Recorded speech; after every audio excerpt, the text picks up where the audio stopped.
ওখানে?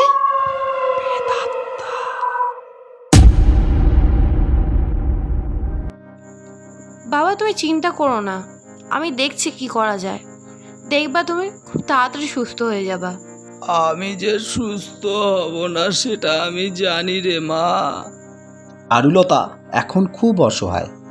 এই দুনিয়ায় তার এখন আর কেউ নেই, একমাত্র তার বাবা ছাড়া।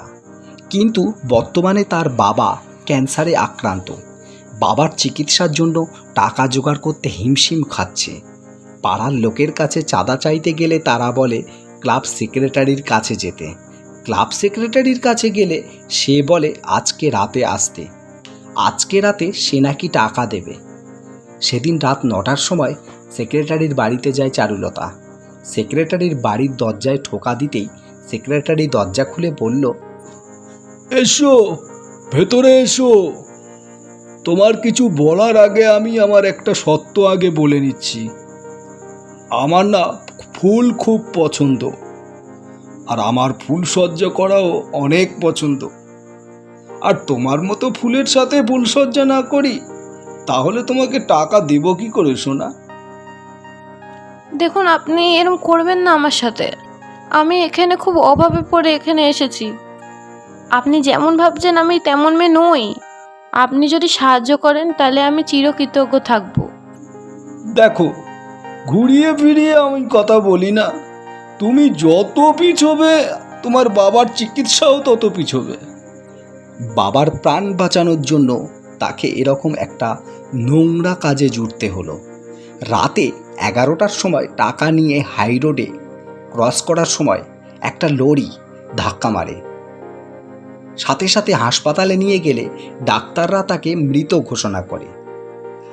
যে ছেলেটি পোস্টমর্টেম করেছিল সে মৃত চারুলতার ব্যাগে দেখতে পায় তার বাবার ক্যান্সার আক্রান্তের রিপোর্টগুলো, আর দেখতে পায় 50,000 টাকা।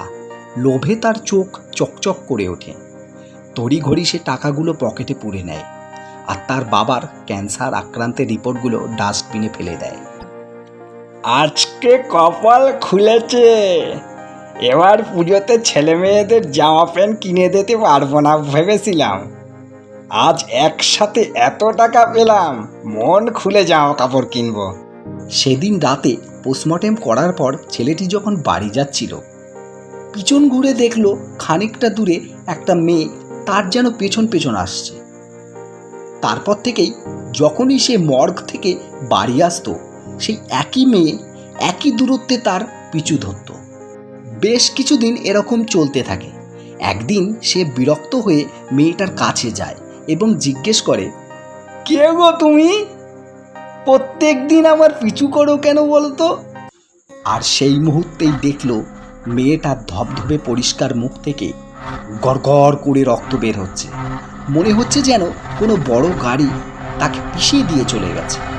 ছেলেটা ভয়ে বলে উঠল, আমাকে আমাকে মেরো না, আমাকে কিছু করো না, আমাকে ছেড়ে দাও, আমাকে বাড়ি যেতে দাও।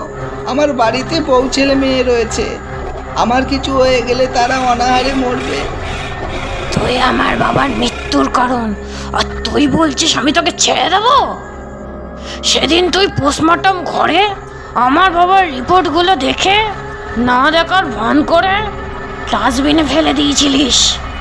তুই যদি সেদিনকে ওই টাকাগুলো আমার বাবার ঠিকানায় পৌঁছে দিতিস, হয়তো আমার বাবা বেঁচে থাকতো। কিন্তু তুই তো লোভে আমার এত বড় ক্ষতি করেছিস। আমার বাবা বিনা চিকিৎসায় হসপিটালে মারা গেছে। আজ আমি তোকে কিছুতেই ছাড়বো না।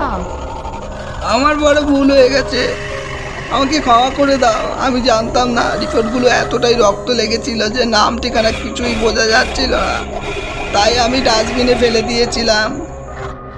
ভুলের প্রায়শ্চিত্ত করতে চাই। কিভাবে করব? কিভাবে আমি প্রায়শ্চিত্ত করব তুমি বলে দাও। কিন্তু আমাকে মেরো না, আমাকে মেরো না। ঠিক আছে, তুই যখন প্রায়শ্চিত্ত করতে চাস, ওই 50,000 টাকা বিনা পয়সায় চিকিৎসা করতে পারছে না, তাদের ওই 50,000 টাকা দিয়ে সাহায্য কর, তবেই আমার আত্মার মুক্তি পাবে।